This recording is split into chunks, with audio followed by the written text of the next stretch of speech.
Barcelona. They had not long arrived in the city.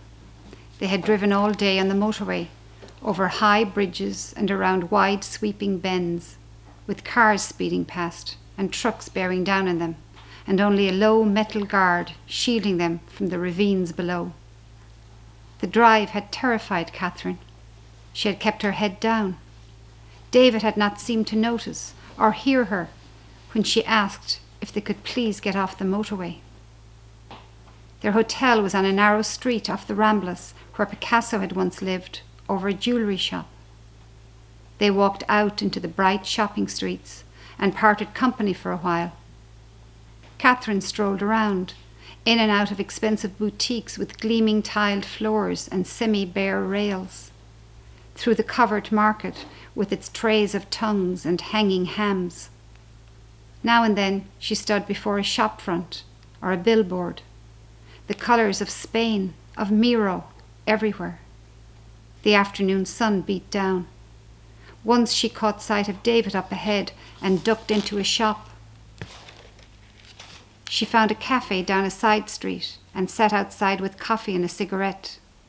Sometimes she thought she could live on cigarettes alone, silently, deeply inhaling, letting thoughts gather, coalesce, then purge themselves in the exhalation. Later, together, they walked in the shade of the plane trees on the Ramblas. The birds, locked up for siesta, were silent. Rabbits and tortoises too. Canarios, 14 euros. Pico de Corral, 20 euros. Isabellas, 25 euros. Arrival in a new city often reminded Catherine of her youth, the pining for home she would feel on Saturday nights as her bus approached the city and the orange lights up ahead bled into the horizon. Now her mind was crowded by details of the day, the drive, the week ahead. It was their 4th anniversary, and this trip, this city, had been Peter's choice. She knew he wanted it to matter, to mean something to them afterwards. Setting out that morning, she had brought up Lorca, whose poems she had taken with her. He was from Granada, or near Granada, she said. She looked out the window at the orange groves, the scorched headlands, the limpid day. He was murdered by the fascists in the 30s. It's still a sensitive issue here. David shrugged. Before they joined the motorway, she took out the poems. In the dark wake of your footsteps, my love, my love.